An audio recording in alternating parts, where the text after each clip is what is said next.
Hello, and we are live. So welcome to No Place to Call Home, Queer and Trans Homelessness in 2021. My name is Greg Newton. I am the co-founder with my partner, Donnie Jokum, of the Bureau of General Services Queer Division. We're a volunteer queer bookstore and event space hosted by the LGBT Community Center. We've been closed during the pandemic, but we've been doing lots of virtual events, and we've launched an online store. So tonight is a special event that we have partnered with Reclaim Pride Coalition for, and it's one of 5 events that we're going to be hosting, 5 panel discussions leading up to the Queer Liberation March on Sunday, June 27th. So you can see this first one is on houselessness. Our next one, which will be next Friday, is on transgenerational activism. Then we'll have one on radical Black love, confronting anti-Blackness, one on prison, police abolition, and then the final one will be on sex work and sex workers' rights. So I wanted to quickly say a few words about Reclaim Pride Coalition before we get started. So Reclaim Pride Coalition is a New York City-based group of LGBTQIA2S+ activists in alliance with grassroots community groups nationally and internationally. RPC's primary work is organizing the Queer Liberation March, an annual people's protest march without corporate funding, corporate floats, politicians grandstanding, or police involvement. So we're really happy that the Bureau could partner with Reclaim Pride Coalition on these events, and we've also put a section on our online store, that's bgsqd.com/store, where you can see books that Reclaim Pride Coalition has recommended. So there are 2 that are specifically on houselessness, but there are several others, and we're going to keep adding books to this section on our online store, and with some comments from Reclaim Pride Coalition members who've recommended these books. So please check those out. And now we're going to get started with this panel. So it's my pleasure to turn the virtual stage over to Jayden Avery Love. Please give a warm welcome. Hello. How are you guys? Hey, Thank you, Greg. So I am Jayden Avery Love of Optimum Humanity. I'm a spiritual consultant and a two-spirited person. The number one thing that I want to bring up tonight is this unconscious helping, and I guess we'll get into that. I'll just pass it on to somebody to give your intro. Oh, LaKenya. Hi. Hello. So, good evening. My name is LaKenya Tan, and I am the founder and executive director of Open Rainbow Residence. And what was your question again, Avery? You asked a question? Oh, no, I didn't just basically like a little introduction about ourselves and like, you know, the organization that we work with, but also the most important thing that you want to get out tonight, like the most like, you know, pressing issue in your head that you want to talk about. Okay. So LaKenya Tan is my name. Thank you for having me tonight. I am the founder and director of Open Rainbow Residence, an agency that's geared towards 25 and up aged out youth. What I want to get out tonight is consciousness. I want people to understand the jobs and what we're doing out here is out of passion, out of love, and everyone is equal. Yes, I love that. So, Reginald, do you want to give your introduction? Yes, good evening. Thank you so very much. My name is Reginald Thomas Brown. My pronouns are they and them. I'm a board member with Vocal New York and a member of the Reclaim Pride Coalition. I just want to let people know that our youth, our children, are homeless. They're without housing. And if we don't take care of them, nobody will. Their parents put them out, so it's up to us to make sure that they're taken care of, because if we don't take care of them, nobody will. Hello. I'm really glad to be here. All right. And Ceyenne? Hey, sis. Hi, my name is Ceyenne Doroshow. I'm the founder of GLITS, Inc. That's gays and lesbians living in a transgender society. I run a housing facility, well, a home. It's not a facility. It's a home for community. What I want to get out there is that we are focusing on so much in this city, but not focusing on sustainability in our community that looks like longevity. Mm-hmm. Mm-hmm. Okay. Yes. Okay. And last but not least, Kate. Kate. Oh, you're unmuted a little bit. We have some honking going on outside the building. Sorry. I'm Kate Barnhart. I'm the executive director of New Alternatives. What we do is we provide a drop-in center for LGBTQ, et cetera, youth and young adults here in Midtown behind the Port Authority. We provide a range of services. But I think the most important thing I'd like to get out there is, I'm an activist, a long history with ACT UP New York and a lot of other organizations. And I think that we need to get rid of an artificial distinction between what is activism and what is service, because the politics are as important as the service work, but they go hand in hand. One has to inform the other.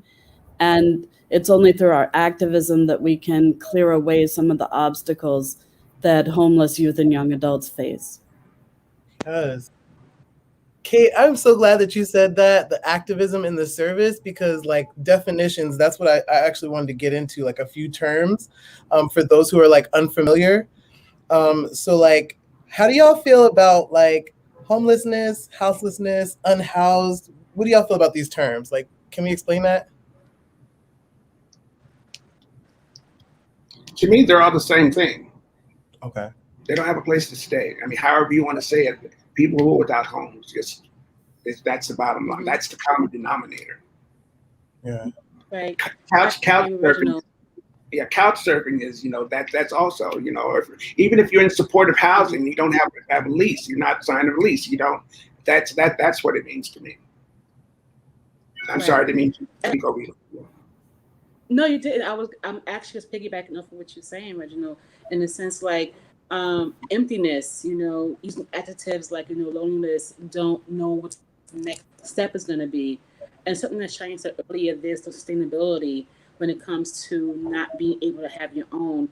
We want to be able to have our youth, or anybody we deal with, look at the long term of, though you're in the situation right now, we want you to own something one day.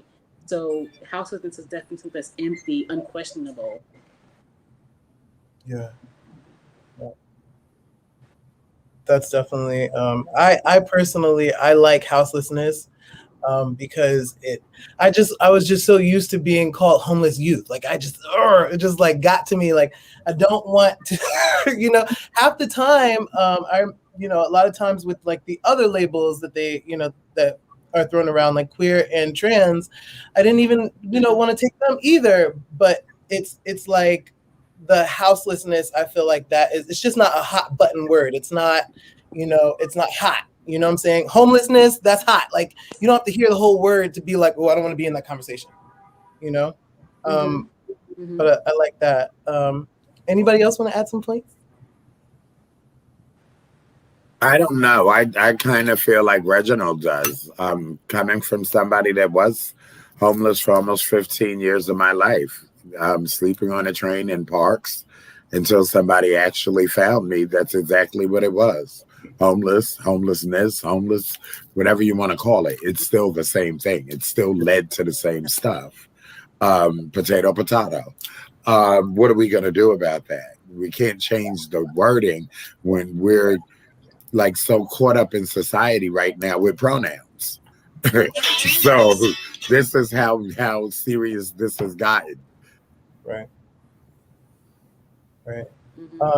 Any experiences of houselessness or homelessness in NYC and in the shelters that we want to talk about?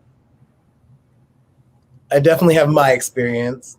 Why did you share it? So my experience with, I'll share the shady bits first of all. So first of all, I went to this shelter called AFC, and when I went there, I had already spent a stint of time at Covenant House.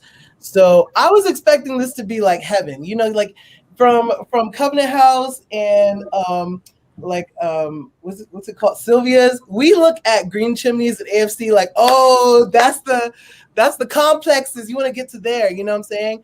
And when I got there, I was just like, I was surprised that there was a big problem. And my problem was that, you know, cisgendered gay white people who were working with AFC, like it was like, it's kind of like, you don't know me. You know what I'm saying? I get that what I was putting off, especially at that time, was like gay boy, but that just was not what it was. And so that's my issue with living in the shelter. Just like the service is not held up to the same standard that we need it to be at, because here in 2021, we have people who are identifying as gender fucked and identifying as things that we are not used to.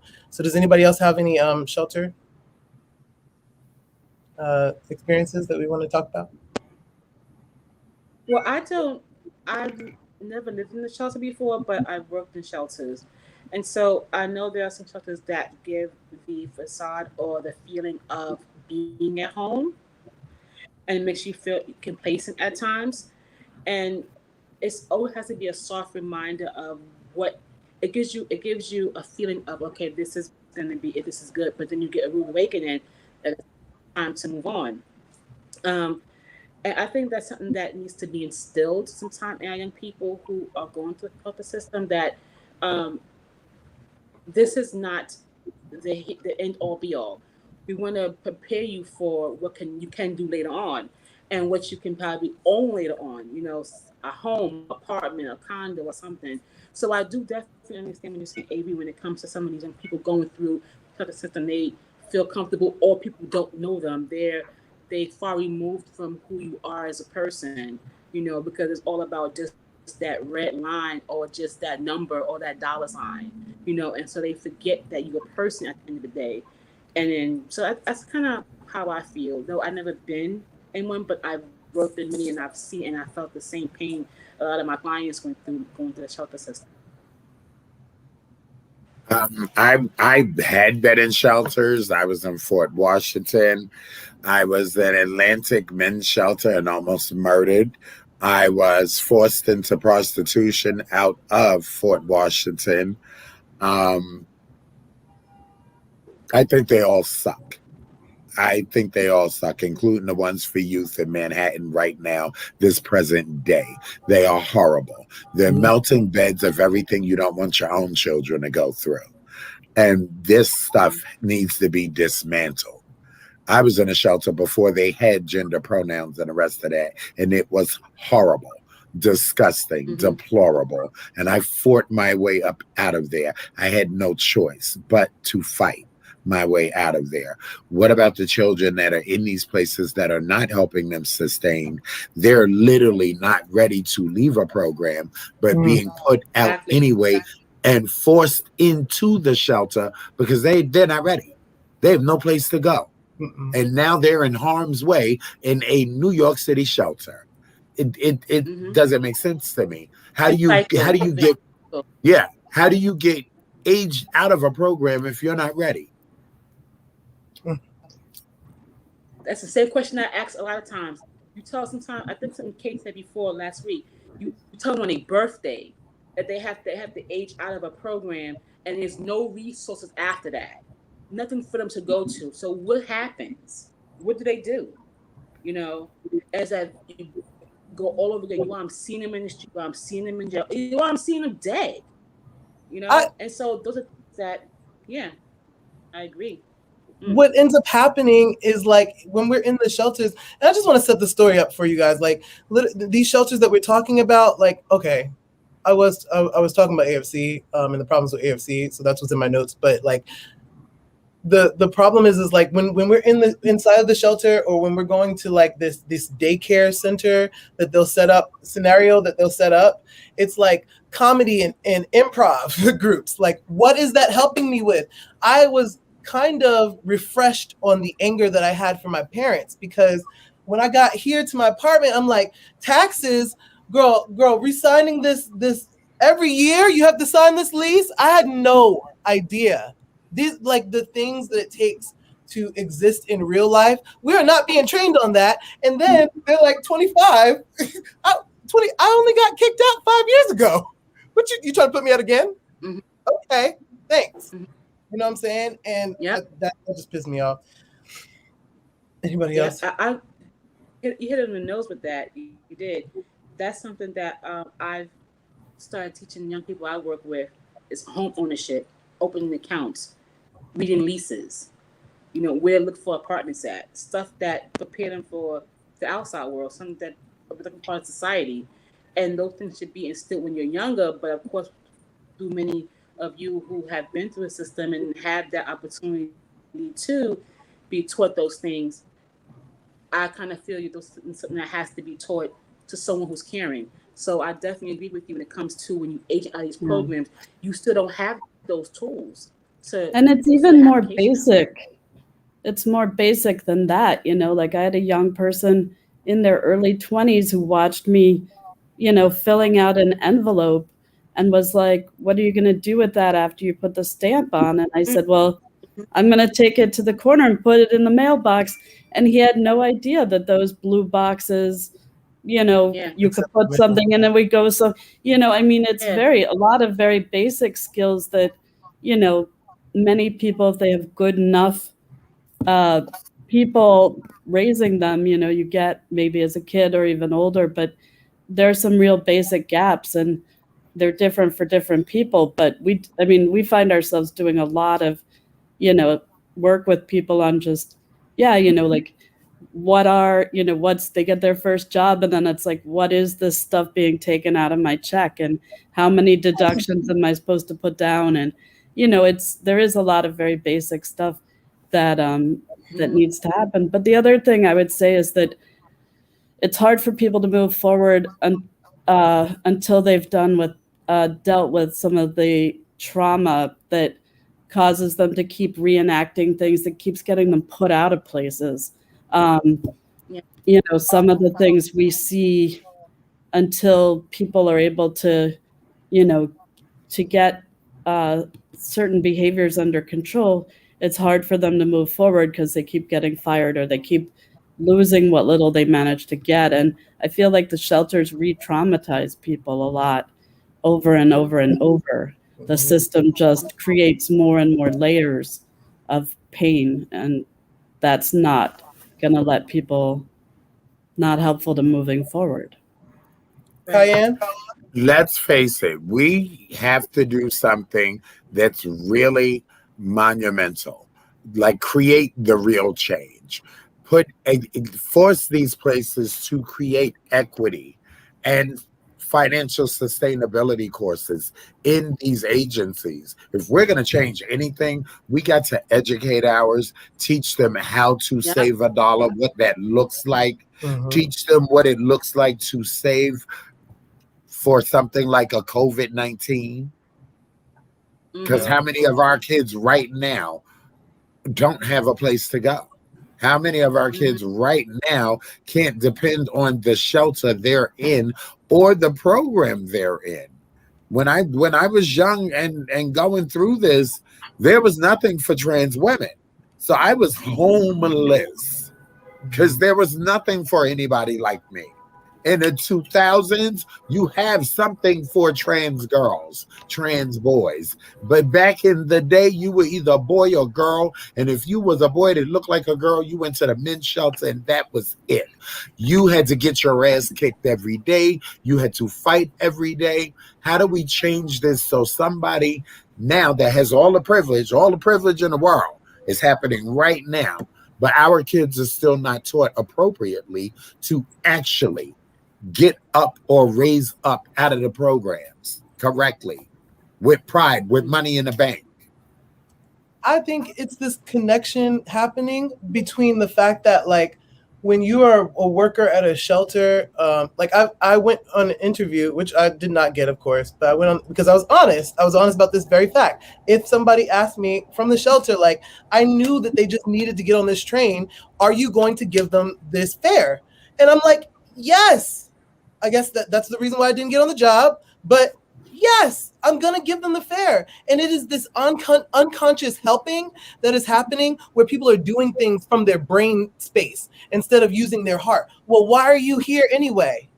What happened that got you here anyway? It was because somebody hurt your heart, right? So you want to do something for other people who have been hurt? Well, then you're going to have to use your heart. These things about the whole, like, oh, this is the rules and this is the, you know what I'm saying? That's what fucks everything up. Would you say, Ceyenne?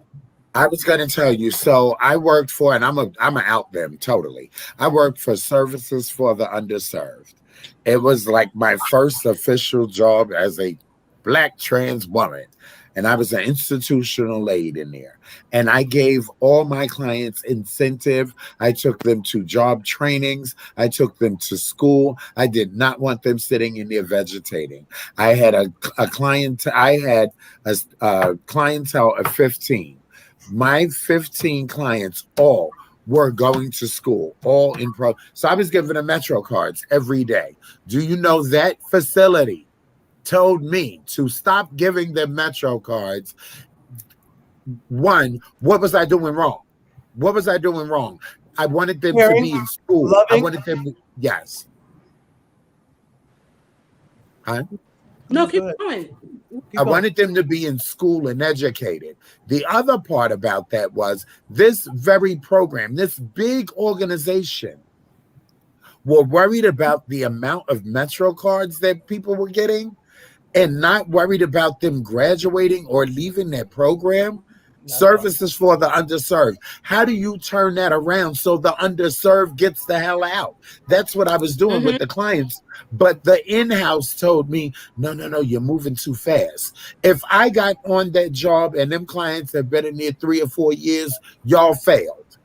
Because I was able to do in 6 months what they didn't do in 3 or 4 years, was actually get the client to go get their shit together. That's all I wanted. I wanted them to have the 9 to 5. I wanted them to have classrooms and education so they could get out of this program, no matter whether it was for mental health, HIV, no matter what. They deserved it. Ceyenne, you mentioned service for the underserved. That's the shelter that I went to. I was, my homelessness came not by my fault, but I was evicted from my apartment. I am HIV positive. I've been HIV positive since 1986. And HASA, the HIV and AIDS Services Administration, subsidized my rent. But when I started getting my SSD, they required me to pay 70% of my SSD. So that left me with about $12 a day. Well, $12 a day in New York City ain't gonna cut it. At the time, I also had a chemical dependency on crack, and I was attending sessions. And you know what? In this shelter, they were selling crack. They were doing all these things, all these triggers. I could only say that I know that when I moved in there to get out.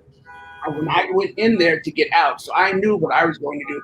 And I realize now, looking back, that I was supposed to be there, not so much for me, so they could see me. I got up every day and did everything that I did when I was housed. I did not miss a thing, and I would watch the same people coming in. They would watch me going out, and when I got back, they were sitting there. It was unfortunate because they were comfortable being institutionalized. Yeah. But now the other thing is that the reason this stuff happens is capitalism. Capitalism. It's about capitalism. We have shelters because somebody's making money. Yep. It followed the money. The money besides that. It's all about the money. So until we can, like you said, Jayden said, work with our hearts and not with the pennies, this is going to be the thing. But then how does New York City, because New York City has the clout, but they lack the political will to force developers to provide housing for no income people, not just low income people, but for no income. But New York City, the developers will leave. Well, guess what? There are plenty of others who will come in and do it. You just don't know to do it. Have you ever thought that New York City has NYCHA? All over New York City, there's NYCHA projects everywhere. Everywhere. Have you ever thought about what it would be for our community, especially the LGBTQIA community, to be able to sustain in a NYCHA development, opposed to putting us in regular NYCHA and us having to run and fight for our lives? What if there was a NYCHA development for adults and youth aging out? That it was one facility in one building for this marginalized community that's still not being treated right. Like a co-op city situation? Yes. That is so fabulous. That would be so great. One other thing I'd like to add is that when I was evicted, the city paid more for me to be in that SRO than they paid for me in my apartment. And that's when I flipped. It's over $1,000. Yeah. It's over $1,000 the amount of money they pay a week. The amount of money that they spend for people in these shelters, you could house them permanently. Yep. Yeah. I mean, I think that's all about the money. It's about the money. I think that's where we should mention that there's this ongoing fight to get the amount of the housing vouchers raised so that people actually have some kind of chance of being able to use them. But because right now, let me finish, Reggie, and then you can talk about it. Because right now what happens is the city's basically giving out a lot of monopoly money, and telling people that's housing because nobody can use these vouchers. And there's the discrimination side, but there's also the fact that the vouchers aren't anywhere near enough money. And if, the city council would actually advance the legislation to increase the amount of the vouchers, then that problem would be taken care of. And then you would but you'd still have to deal with the discrimination piece, which they also should. Because that's the part. For a Black trans woman, for a Black person, for a Black queer person, it's not the same story. It starts with discrimination. No matter what they bring that voucher up to, landlords are going to discriminate. Yeah. I mean, I would love to see nonprofits in charge of the buildings, like community organizations in charge, that then they could they could rent to the people as opposed to capitalist people trying to make a profit. We had that with Scattered Site, and it was a horrible program. But there are some organizations, though, that have had apartments and rented them out to folks and done a good job. But, one of the problems is the city won't address any organization that's doing crappy things in the supportive housing system in HASA, anything, because they say, oh, then nobody else is going to want to do it. And so we'll just let them do anything. And so they let these corrupt, abusive people continue running shelters and all kinds of housing programs. And Kate, I went from supportive to that SRO, SUS, to supportive housing, St. Nick's. And I was stuck there for 8 years. Yeah. Stuck there for 8 fucking years. But you know what, during my time, I applied for New York Housing Connect every year. In fact, when I got into the SRO, I started applying then. Also, after 8 years, let me also say that I was responsible for Vocal passing the 30% rent law bill that they've been working on for 10 years because they never had anyone to that had happened to. So as of April 1st, 2014, 1,400 other New Yorkers who were getting SSI or SSD will not go through the trauma of being evicted like I was. And if anybody who is in a shelter or in the SRO or supportive housing, the HASA will pay for it. So when I moved to my luxury apartment on 42nd Street, the city paid for my moving, my rent, my security, and furniture. So that law passed so that happened. But I mean, I was pissed off, so I turned my pain into power. Hey. Yes. Cheers. Cheers to that. But I'm coming from privilege, though. See, that's the thing. I have privilege, and I acknowledge that because I knew how to play the system. I knew how to navigate, and I was relentless. I said, "Oh no! What's this? So I was in their face all the time. But see, And I realized I have privilege, but that's why I now fight for people who need housing. I'm helping a couple of people right now with housing issues. Thank you. Thank you for that. I also, one more thing I do want to say that's so crazy as we're speaking about, or probably as we close out this section of talking about how they get in the way of people improving and getting their lives together, is that when I was at AFC, this is the situation. What is AFC? I'm sorry? What is AFC for people who don't know? Oh, Ali Forney Center. Oh, the Ali Forney Center. So I was at AFC and I was in all of these different programs because, like you were saying, Reginald, I'm going into this place to get out. You know what I'm saying? And so I got my hands in every pot. It's New York. I can sing. Where's the pot at? I got my hands in it. So here we are. I connect with a beautiful soul named Deepa Soul. Beautiful soul named Deepa Soul, who's a recording artist, and she is the CEO of Out Music Awards. So I was due to have a spot on the Out Music Awards show with me and a whole bunch of people from the shelter, from LA Forney. And that night when the show went down, I came back and they were like, "Oh no, you're out. you're kicked out because you didn't tell us that you're doing this." Like, there's so much targeting that can happen because of this unawareness, right? Because it was very much like it was targeted. It was like, you're with this program that is like a gay program, and they're not sharing their ish with us. They were trying to get like some business deal with Out Music Awards, and it didn't go right. And so I was just what do you call it? I'm just Collateral damage.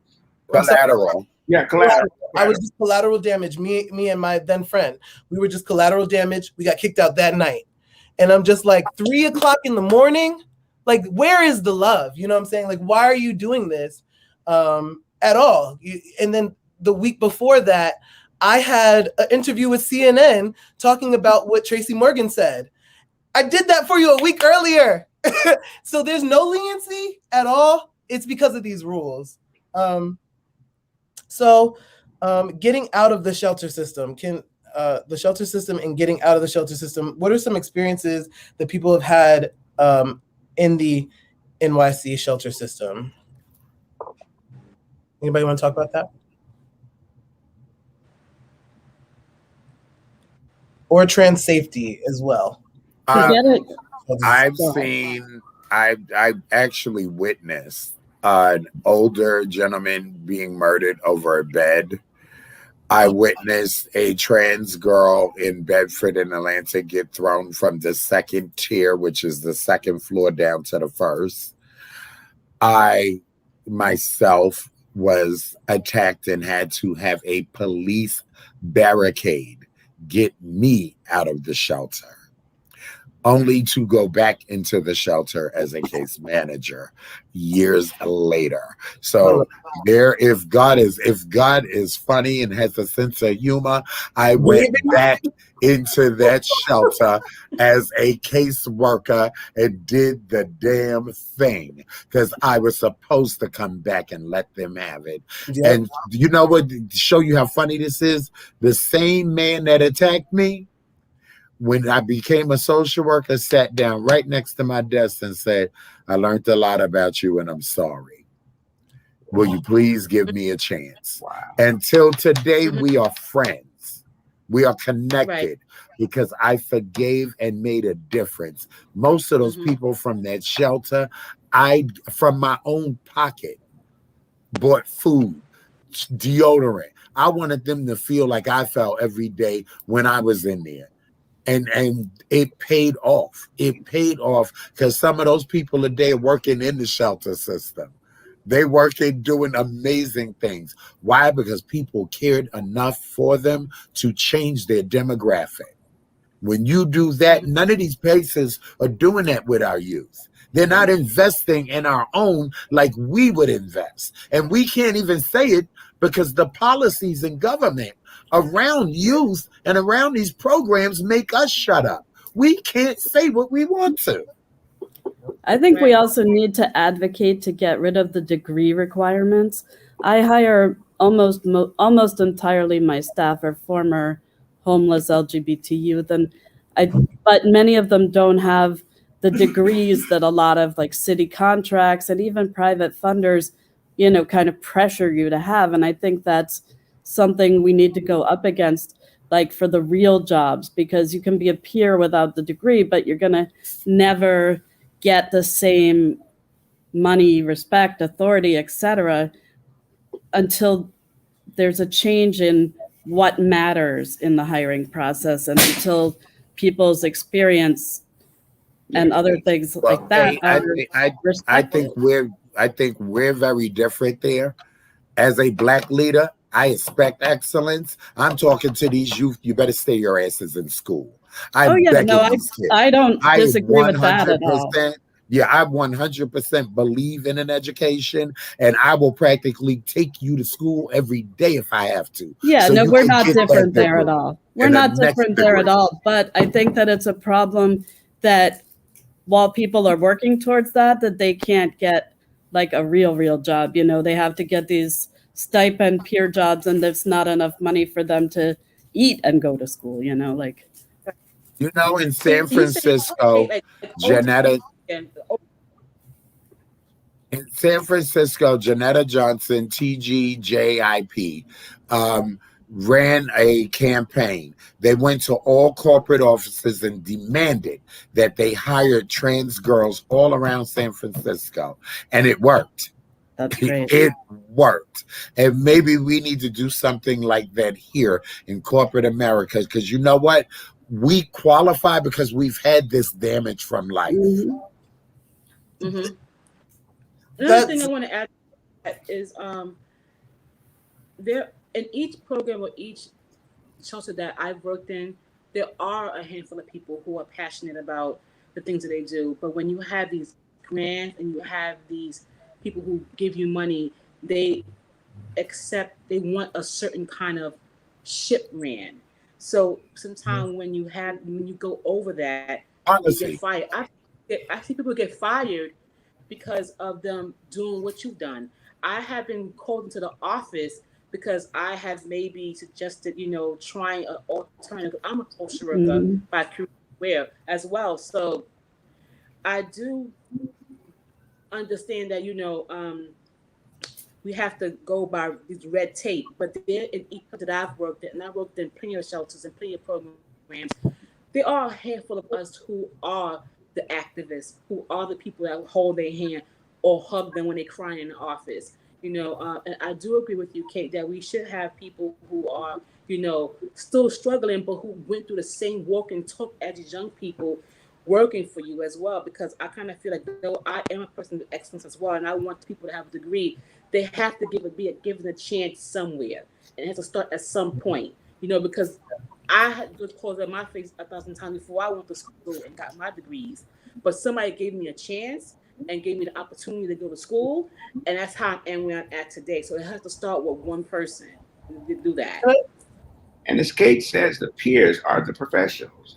They're the experts. Yeah, they know exactly, but they know who did. We who have been through this stuff, we who have lived experience, we're the experts. Don't call anybody to come in and ask me, tell me what I need. Let me tell you what I need, and you use your privilege or whatever to get it. Yeah. When I decided to do what I'm doing as somebody that owns a housing unit, when I decided to do this, I met with community. I had, throughout the summer, throughout COVID, a series of in-person focus groups, because I needed to hear from community how I can shift the gears, how I can do this work and create exactly what I want to create, but also hear what the community is asking for. And you just don't see that in New York City. Nope. How different would the world be if Sylvia Place had a board of young people taking care of it?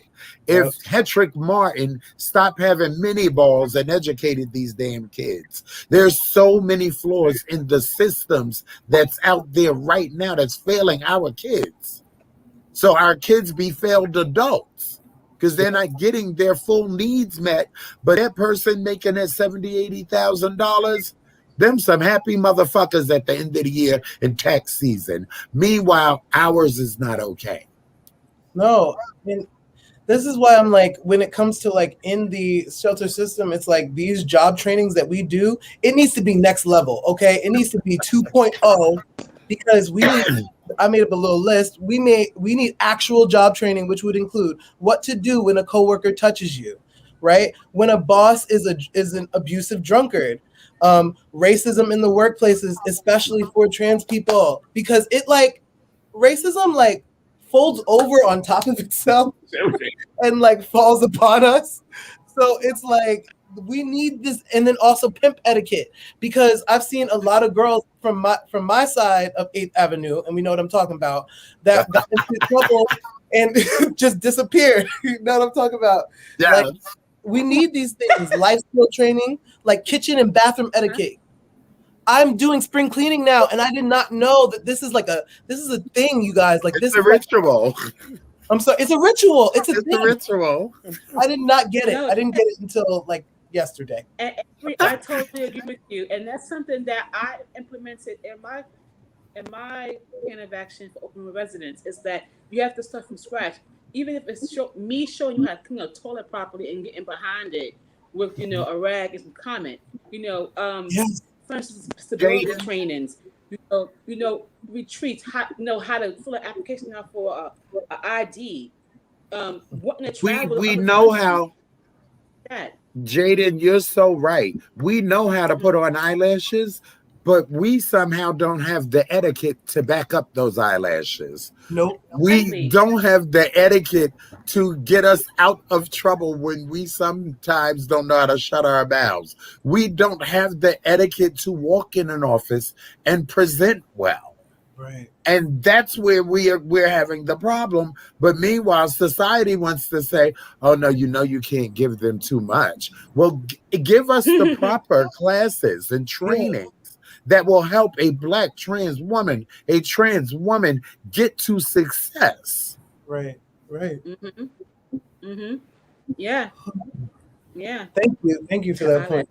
I also think that it's really important for people to have hope, because I think a lot of the folks who come in here, they're very just trying to get through, understandably, the next day or two. But until people can really start thinking long term and feeling some hope, it's hard to get them to actually engage. You can have like great job trainings and opportunities, but people are so worn down by the goddamn system that until they have a little hope, it's hard for them to actually get going and engage in some stuff.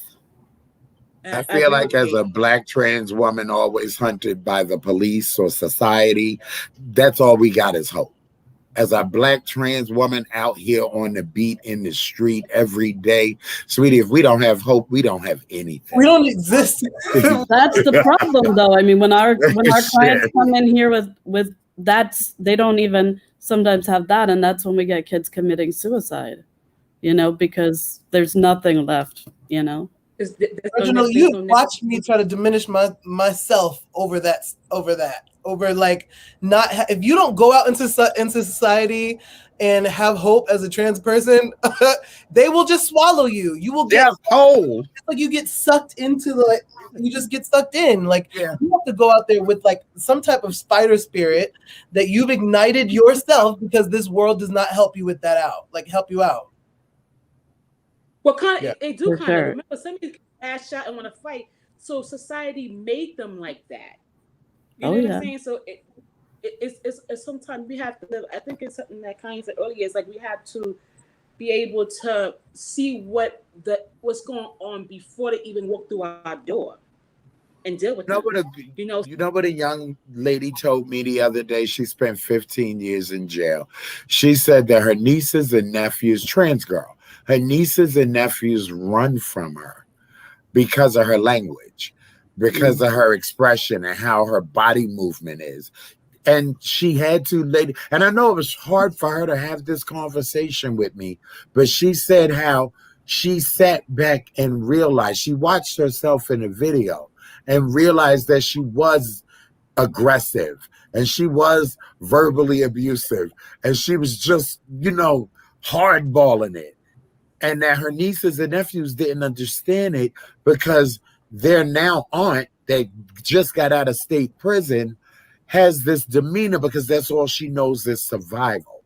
So she called me to ask, what can I do to change this? Because I don't want to scare my nieces and nephews. They love me. I want to be there so they're proud of me and I don't make them feel like I'm still a thug that I was. And whoa, it blew me away that she was actually that transparent to say, this is what she needs and how can I help? And why do you think that happened, Cheyenne? Because you gave her an opportunity to be herself in front of you. Automatically. Well, I've known her. I knew her before jail, but I never looked at her demeanor that way. She had to look at it herself. And of course, when she said it to me, I realized, wow. But you're right, LaKenya. Having someone to go and share this experience with changes. A safe space.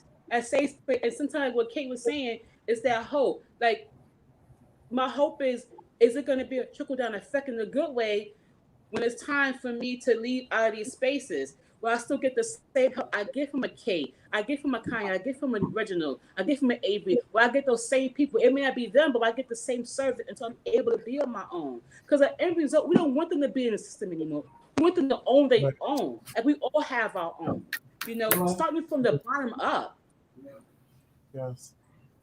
Some had that baby step with them, even if they're 35 years old, because they still that child who's been hurt or been in jail for a duration of their life, coming to us with broken pieces. So we have to put that game face on. Sometimes that starts from ground zero, basically. It's a vicious cycle. It don't matter what shelter we in, what street we in, homeless, houseless, whatever. Also, you know what? That's another thing. Because of my journey, my spiritual journey, and even now, I have a spiritual business, but I'm still trying to get, on a good meditation schedule. You know what I'm saying? But I feel like if we had injected into this shelter system, or what Ceyenne was talking about, this trans co-op city gig, I'm so down for it. City gig. I'm down for it. You don't even understand. I want to build this tonight in the spring. That's right. Let's go. You're right. I forgot what I was saying, but yeah, I forgot because that's a great idea. You got excited. That's good. I got excited. That's good. I want to ask all of y'all as professionals. Spirituality, Jayden. You were talking about spirituality. Yeah. I want to ask all of y'all as go Jayden, go. I'll say it real quick. Injecting this into the shelter system, because it is a real thing. When you have quiet time to collect yourself, when you have something otherwise to focus on than the physical woes of this system of things right now. You know what I'm saying? Because we are these spiritual beings. When you go to sleep, your body is sleeping, but you're sitting in there, you're dreaming, you're going to this place, you're going to that place. So that says that there's more going on than just the physical. But this system, this world that we're in, it's like these government policies, they're based off of this. If you got the peen, you're a man. If you got a vagina, you're a girl. Like, that's it. And it's so much more. It's so much more than that. So we have to inject that into our own people as well. I wanted to ask y'all, as providers and people that are doing the work, have you ever had that overwhelming feeling of sadness doing this work? That overwhelming feeling of you just can't do enough, but you want to do it all for a community and not knowing which way to turn. And I say this because I feel it a lot. I don't know what it is. Empathy. I don't know what the fuck it is. I can tell you, I have moments where it builds up. I have moments where girls call me either from jail or the streets, and boys, and you got to be there for them, but you just don't know how to guide them, and you don't want to fail them. We don't want to fail them. We don't have systems that are doing this for us, but we, a small community of advocates and activists that are doing the work transparently and mean it, we are the ones that carry the load and the burden. Right. Yes. For sure. No, For sure. I have felt that way. I feel that way a lot. Maybe it's a lot because you feel like there's never enough resources. There's never enough people, passionate people, you know, and it's not enough people like you. Oh, I started realizing that no one else or not enough people, even in our community, LGBT community, they're not doing enough. Let's be real about that. How many doors have closed on you and you ask people who you marched with, who you slept next to, who you shared a toothbrush with, who you are kiki on a pier with, all those things, and you ask them to help you, and it doesn't happen. So those are the times that I'm like, is this even worth it sometime? Me staying up late trying to figure out how to get a young person out of a shelter into another shelter that they can be safe, you know? So yes, darling, you know, it's always worth it. It's ongoing, and it's like, is there enough of us doing that type of job? You know, I've been doing this for 20 years. I know Kate for about 20 years. You know, and so it's still the same thing. Is no reinvent, no real nowhere around here. You know, and so yes, I do feel the same way. Sometimes I be like, is it worth it? Should I just stop tomorrow? You know, but then you Kind of what I do. Until you thank you for helping me, and you back at it again. It takes that one person to tell you, to remind you how good you are. Cayenne, what I do is make sure that I've taken care of myself. And then when I do something, when I know that I've done all that I can do, I can relax in that. And I realize I can't do any more than I can do. When I know I've done my best, then that's all that I can do. I mean, otherwise I would just say I'm a failure. No, otherwise I did no, that's what I do. I know that I've done like this, and I know I do. So I don't care what anybody else says. I know that I've done my best, and the Creator knows that I've done my best. So we good. Yeah, yeah. But first, I have to take care of myself. I helped many people get housing while I was still homeless. I still help people get housing. And many times I thought, oh Lord, I was happy for them, but at the same time I thought, well, Lord, when am I going to get it? It don't matter. I'm still going to do this because that's what I do. Can I say also, like, to answer your question, Cayenne, like, this might be a little, wait, is it off topic? No, go ahead. Okay, because as a two-spirited person, I've had a lot of issues with believing myself, and this is personal. I have a lot of issues with like believing who I am sometimes, because I really do have two spirits, and they both be just, I want to get out. You know what I'm saying? That's when I feel that. That's when I feel that, because so much of my experience as being trans is like looking in the mirror and being like, oh, that box. You know what I'm saying? And it's like, you just can't do anything. You know what I'm saying? And then it's like, that's when I start to lose hope. But like you were just saying, Reginald, we have to think like, I am here to do the best that I can. And today, if I feel like I am Jayden, then I need to rock her. If I feel like I'm Avery, then he needs to come out. You know what I'm saying? But that's when I felt that. That's when I often feel like people feel like they can challenge what I say as my vision, especially when dealing with community. If I have a vision and a plan, I'm going to stick to my plan. But people would like to tell me their plan and their story and their policy, and that's not mine. And when people do that to me, not only does it piss me off, but it gives me the resilience to come back even stronger to change that monumental effect on that person's life, because the nays told me I could not do it. Now I am going to do Yes. it. Do it. Thank Yeah, you. never say no to an activist. Don't do I it. can't do and watch me go do it with flair. Please tell me Yes. I can't do. Watch my back. Exactly. Yeah. Yes. Watch me work. Watch me work. Exactly. Yeah. I needed to But hear you know, Ceyenne. Thank you so much for that. I need to hear Yep. that. you know what takes me down though is I mean the deaths. You know, we lose people and we lose young people. How old are you, darling? Kate, how old are you? I am 45, but I joined I ACT UP at 15, so you can imagine. I'm 55. I spent most of my life in the streets. I've seen people come and go, come and go, come and go, come and go, decades of it. I was there at the beginning of the AIDS crisis. I was there when people were jumping off of roofs. I was there by World Trade Center when they was jumping out the windows. I lived on the Lower East Side. You're going to go through that.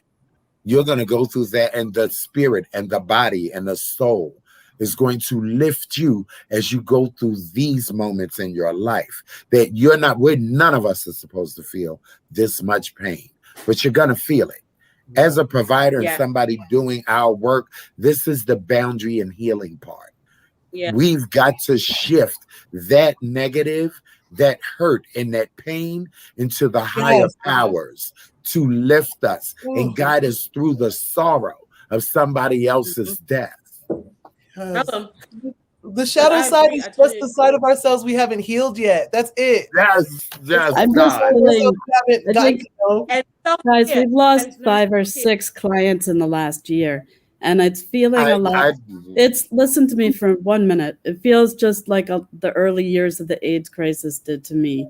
I was very young then, and I'm just feeling that again, and I'm not sure if it's just the pandemic thing, or I'm not sure why, but it's just, I feel that vibe again, and it bothers me. I know it does, sweetie. I really know. I stay close to 100 people. The first person that affected me was Lorena Borjas, and it trickled down. That same week, I had called my mortician more than I really should have ever bothered that man to bury people for free. And that was the first week. Yep. I lived through this pandemic watching my community members drop dead in the street. Literally right outside. Finding out my clients were dead on a park bench and had to call the funeral director to go get him before they put him in a truck. You know, we're gonna feel this pain. My assistant just lost his grandmother last night. I can't change that, but I can tell him, I'm your spiritual mom, baby. I'm here if you need me. You need flowers. You need to come smoke a joint with me. We gonna do this, and I'm gonna cry with you, pray with you, rock with you. And if you're gone, I'm gonna remember you and lift your name in spirit. We gotta remember to lift people. Don't let them just die in death. Lift them, lift their name, lift yourself. Because by lifting yourself, we're able to do this work much better. Yes. That was beautiful. Say their name. Love it. And Kate, I've been with you at Kate. Because we have our own, our own wall of memories here. Maybe you want to take that wall down and light them. Make, what do you call them, things that you put up in the air? Light them up, because you're gonna remember this stuff. Change what's around you, because sometimes those changes create sunshine. We've got to do self-care totally different from everybody else. We forget about us. Ourselves. Yep. So and we're gonna help you get down, Kate, and help you with that, because you have to let it go sometimes. It's not that you're forgetting them at all. It's just that you have to. I can't take care of you until I can change my own pamper. Hello. I love you. Kate, I love you. I love you, and I appreciate you and everything that you're doing. As long as I've known you, you've been doing this, and you're very dedicated. So I just want to let you know that I see you, and I appreciate you.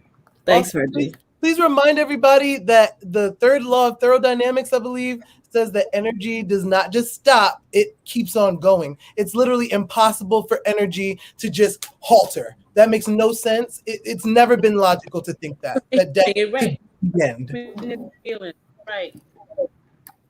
Woo. Hugs, Kate. Yes. Hugs. Yes. And if you ever need me, you can call me in the middle of the night, Kate. I will get up. We can shoot the shit. You call me and you say, hey, I'm not feeling good. Well, you know what's, it was striking to me to hear you have a funeral director you go to, because I do too. I need some advice. And I just feel like, you know, so many of us wind up being, you know, the only people that a hospital can call when someone's dying, or the person who winds up having to claim the body. And it's like, you know, it's a lot. Yeah, it's stuck in your head. That and who do you talk to after that? It happens to all of us. Who do we talk to? We have so many people that comes to us, and we're the answers for us when we're crying in the bed laying by ourselves. There should be no way running the program. You should be calling the funeral director. That should be on your agenda. Calling the funeral director, but it is. I have, you know, and so I have been kicking in my bed, screaming some nights into a pillow because it all hurts so much. In the beginning of COVID, and realizing the amount of deaths and the amount of times I was going to have to call Mr. Manny, the funeral director. He only works on my family and my closest friends, but here's a pandemic. And I had to drag this old man into my crazy world, and he got it and understood it. I just gave him an award because I praise how he jumped up and provided dignity for my community in this hour when people didn't give a damn about the LGBT community. You didn't hear nothing about. If we didn't have mutual aid, we would all be dead because they didn't care about us. I mean, I went to DYCD and to the city council with a list of things they could have done at the goddamn beginning of the pandemic for the homeless, and they wouldn't even fucking like turn on the water in the park so that people could wash up, or, you know, anything. Oh, never that. Did not give a damn. Never that. When you ask this city to care, it's really a problem for them. And I have a problem with this. I've been begging the city to help me. I've been begging for grants to do this work. You know what? I got tired of it. I got tired of being denied. But you know what? My Balm and Gilead got me right there, because this money came from private donations for me to purchase a building. So I didn't need New York City to start this vision. My higher power helped me get my vision off the ground. Yeah, we don't take any government money. There's no, you know, the amount of work you have to do for a government. But for $5,000, they want you to do. Pleaded. I begged and pleaded. And Kate, you're right. That's what they told me. They said, well, you know, if you partner with us, you have to follow our policy. That's not my work. That's your work. Well, you know what? You keep your policy, and my black ass is still going to shoot for the dream. Yeah. Yeah, totally. Ceyenne, I really want to work your with entire black ass. I really want to work with you, Ceyenne. Your entire black ass. I like that. Greg, you're muted.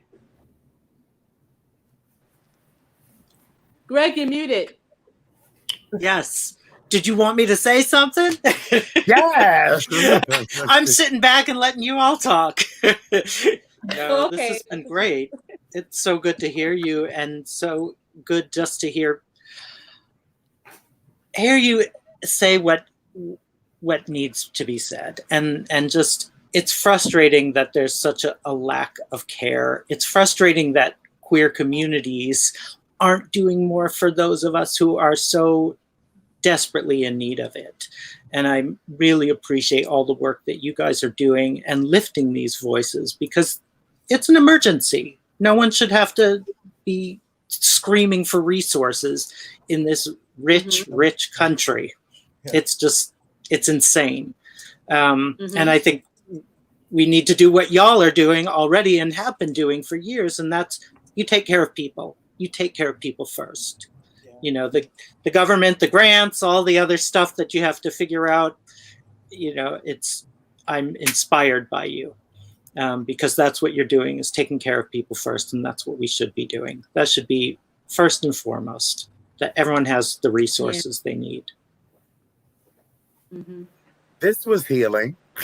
Yes, I mean, it's funny, the behind the scenes that people don't see. They see all the Instagram pages, us posing when we get awards, but they don't see the behind the scenes when it comes to what we have to go through to get that dollar, or we have to go to get that person sign a lease, and or how we feel after, someone passed away or someone been missing for a long time or went back and relapsed. So you don't see that part of us at all when we are doing this work. You just see the smiles and the thank you and the emojis, and so it's really important that people get a glimpse of what we do. And it's been times that people have tried to change my vision on what I want to do to fit their needs. I'm like, no, ma'am, it's not going to happen that way. Either you don't see it how I see it, or you don't need to be working with me. So it's really important that we stand our ground on stuff like this. There's some people, and I just want to say this, just to put this hard truth out there. There's some people who when I was, my age on 8th Avenue, when I was on the beat, it would be some people who I would tell them hey, I need a place to stay tonight because I got suspended from my shelter or whatever. And they would just be like what let's not go there. What people picture when they picture gay life as being homeless is some caricature, like Titus Burroughs, or some guy from a comic sketch guy, from Half and Half, the gay Asian guy. That's what people are thinking, that plus homeless equals you, right? No. No. No. I remember I was on the street down by 8th Avenue, and there was these two famous Russian short people, very, very short, very, very, very short. Two brothers. And one brother told me I can go stay in his bedroom for a week. Well, it turns out that the brothers were sharing me. I did not know that they were two of these motherfuckers. I thought it was one. And they happened to have had this whole scheme to share my body. And round about the third day, I figured it out, because the brother had just left for work, and the little motherfucker ran by in a T-shirt and underwear, and I said, oh my God. And I found out and realized, this is what happened, because I needed a place to stay. And mind you, Covenant House would not let me stay there because I had boobs. Because what? I had boobs, darling. Oh, so they wouldn't, right. They put me out and said it was Catholic Charities. And so once again, I'm in Uncle Charlie's, 16 years old, going home with this Russian man who could have killed me. But it turned out what he did was him and his brother was tag teaming me and switching out days. Oh my God. And imagine how dangerous that was to my mental to figure out the third day in. The stunt that was pulled on me, that ruined my trust for a lifetime. And to happen at that age. Dramatic. And to happen at that age. Yeah. People don't know our journey. They don't know how we get on these paths or how we get to a next level. Yeah. I don't feel like I've arrived, because my people have not arrived with me. So with all the accolades and the magazines, ain't none of that shit worth anything if we're still being discriminated against. We're still homeless. Our kids still don't have what they need. Then who the fuck are we? We gotta lift them up, and we have to do this in a way that makes sense. Because if we believe in them, they're gonna believe in themselves. Exactly. Yes. Oh.